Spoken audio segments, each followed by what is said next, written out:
Hello and welcome back to another video. As you saw from the title, this is more slang. More slang. I did one video on slang already. It was fairly well received. People seem to enjoy the information. So I thought I could do another one. There's plenty of slang in the English language to go around, but I'm making sure that I'm only picking ones that you'll find useful and ones that you will actually hear in the English language. I could pump out tons of slang videos, but I don't want to do anything from 20 years ago. So these are all current.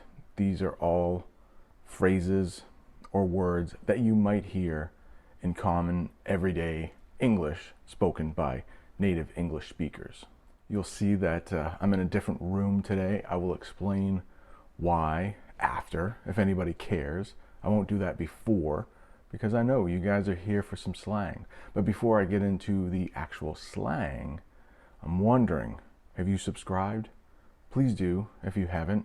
Really helps the channel and you won't miss any notifications. And I'm speaking a little bit softer today because most of my family is sleeping, but they're in another part of the house, so you might not hear them. Maybe give me a thumbs up if you like this video and leave a comment if you like more slang videos. I might make them, only if they can be useful to you though.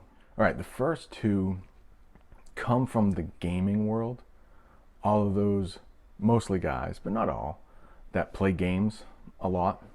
You'll hear these two phrases from gamers, but they have made it into the real world as well. And the first one is ripping some dubs.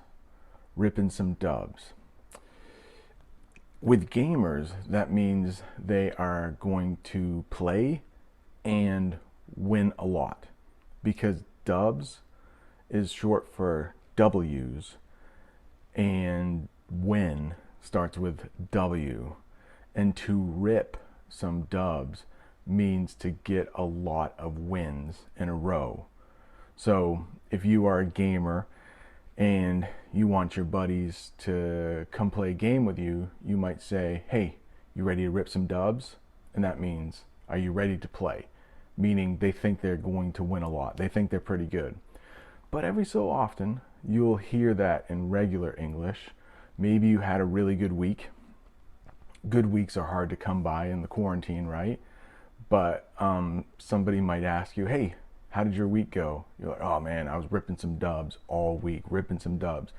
Meaning you were winning, you were having a bunch of good days in a row. So ripping some dubs is the first one. But the second one is the opposite of that.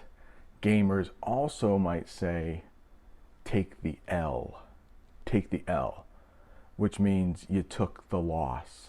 Took the loss. So if you are having a really bad week, you might say, man, no, I took an L this week. I took an L. You might say that about a recent test that you just failed. How'd that test go? Took the L on that one. So anytime you have a little bit of bad luck, you can say, man, I took the L. Took the loss. This one's one of my favorites because it was popular when I was a kid in the 80s. But then a television show called The Goldbergs here in the United States, which is based on 80s life, is playing on TV now. And it's bringing a lot of the things that were popular in the 80s back. And one of the things is Nooise. Nooise. If something is really good and you like it, you can say Nooise. Say that. Nooise. Repeat after me. Nooise. Feels good. Nooise. And I think it comes from like 80s punk rock, where maybe they were American, but they try to put like a British. If you're really young, you probably don't know anything about punk music, but it was one of those, like, they would fist pump and kind of speak British, but they were English. So this is kind of popular with my students now, where you can say Nooise instead of saying simply nice as something is good. You can say Nooise. Nooise. So the next two are used together by these YouTubers that my son watches. So they're very popular with teenagers. And there are flags of this, and I really don't want to give the channel name because they're not the most appropriate young men, but they get a lot of views. They're pretty funny. They do some fairly illegal things, but they have a couple sayings called just send it and full send. Okay, so let's break this down. If you want your friend to just do it, you might say, dude, just send it, full send, do it. For example, I use this sometimes. Maybe you're trying to get a date with somebody, right? Which is probably not going to happen during this quarantine phase. You're probably on your own.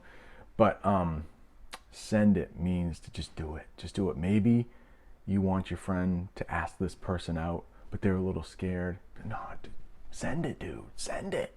Full send means no looking back. Just do it. And my son and I, this summer, we would go bridge jumping. I don't think I've mentioned it on this channel before.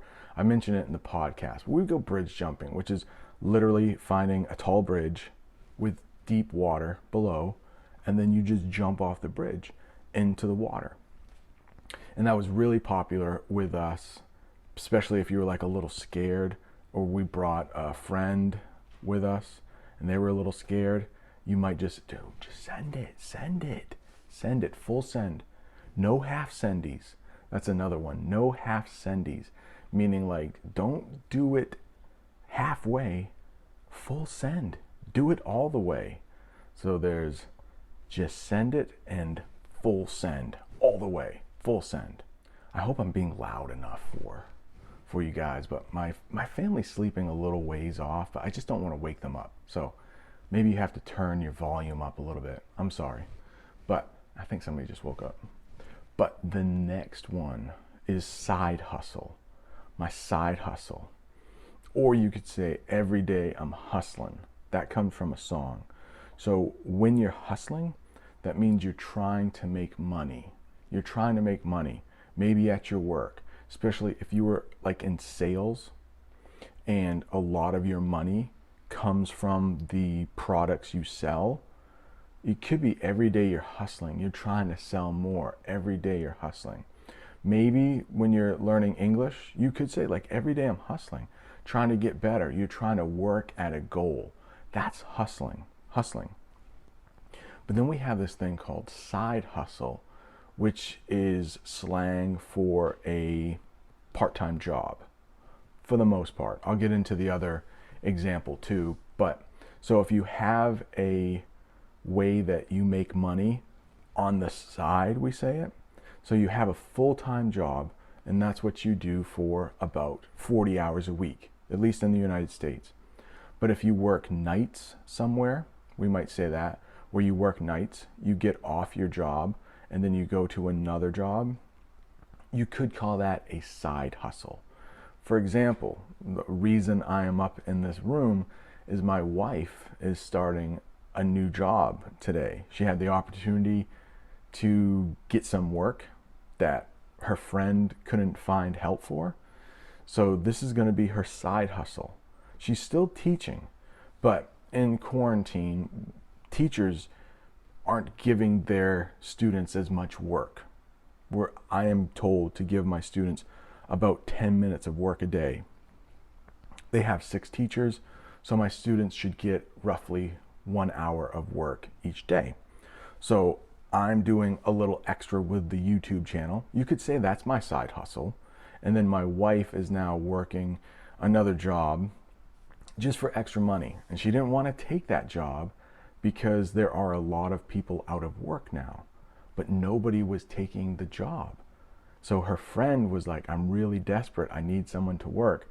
So my wife said, I will. And she's working in the room I normally record in, which is why I'm up here. It's a little nicer room up here, but I can't be quite as loud. So if you're working hard at something, you could say you're hustling. You're hustling to get it done. And it doesn't mean quickly.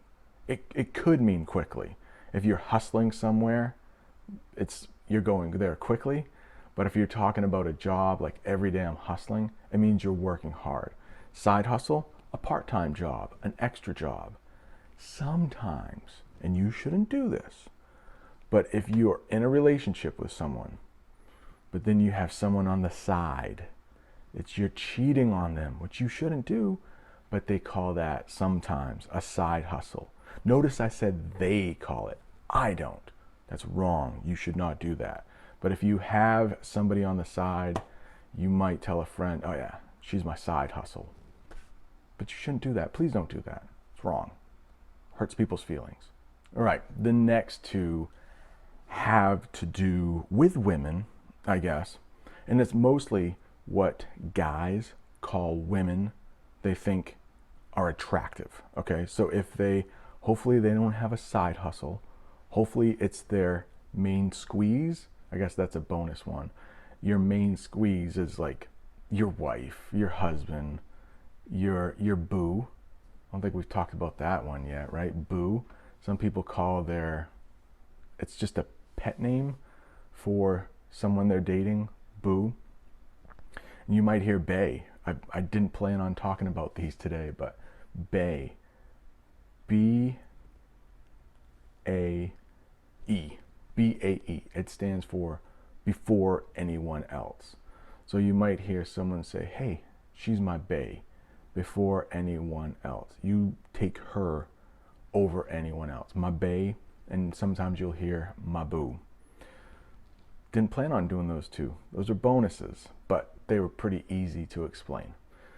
The other two, though, are maybe not when you are dating them, but you think they're very attractive. You might hear dime. You might hear, whoa, she's a dime. She's a dime. Meaning a dime in our money is 10 cents. And so a 10 is apparently like the best score you can get in a lot of sports, like gymnastics or diving. So if somebody is really attractive to someone else, they might say, whoa, she's a dime. You don't hear that about guys too much. At least I don't. And the other one that's like a dime is a snack. Like, oh, she's a snack. Don't know where that comes from, but if you hear somebody say, whoa, she's a snack, it means they're attractive. I don't think we use that for guys. I don't think. You would have to ask some American women, which I haven't asked them. Maybe I should have done some research for this, but I don't think so. I don't think so. Snack and dime. The next two are sort of mean. So I would say you shouldn't use them, but you might hear others using them. The first one is muffin top. Muffin top. And I don't want to put a picture. I will describe it. But let's say someone is a little heavy around the middle, and then they have their pants are a little too tight. I will show a muffin. I'll show what an actual muffin top is, but a muffin top on a person and the slang is the little bit of fat, or it could be a lot of fat, but coming over the sides of their pants. Muffin top. So you might hear some people say, ooh, I don't want a muffin top, meaning these pants are a little too tight. And the other one is fat shaming. Fat shaming. So it's a word or a term in English that you don't want to be a part of, but in the United States at least, it is impolite to ever talk about somebody's body. Unless you know them really well, you aren't going to judge them. And if you are saying that somebody should lose weight, or hey, maybe you shouldn't have that extra muffin, that would be fat shaming. It's making them feel bad for their weight, whether they are or not. Fat shaming is just bad. But you might hear that. Are you fat shaming me? Are you fat shaming me? Like, hey, if I want this extra cookie, I'll have it. Don't worry about it. Fat shaming. Don't do it. Muffin top. Don't say it. All right, here's a quick one. And if you're Italian, you might know this particularly well. But if something is really good, somebody just woke up. If something is really good, you could say it's Gucci. It's Gucci. That's how Americans pronounce that Italian brand. But if something's really good, you say, oh, it's all Gucci. It's all Gucci. Or sometimes you might even hear Gooch. Oh, it's all Gooch. So how did your day go today? You can say, oh, it's Gucci. It's all Gucci, meaning it's all good. How did you do on that test recently? Oh, Gucci, Gucci. It's all good. So Gucci and good can be synonyms. They mean the exact same thing. The next one is wait, what? Wait, what? Wait, what? Yesterday happened to be Easter, okay, in the United States. And there was a comment I read and it said, hey, wishing everyone a Merry Christmas. So I had to do, wait, what? Wait, what? So when something doesn't sound quite right to you, you can say those two words together. Wait, what? Wait, what? Wait, what? All right, I was just kind of interrupted. This is why this room is not ideal, because sometimes people do walk through, but just one of those things. And I hope I'm loud enough, but I don't know. So that's something you can do in English. If something doesn't sound quite right to you, you go, wait, what? Wait, what? They go together really quickly. Wait, what? And the last one for today is cool story, bro. Cool story, bro.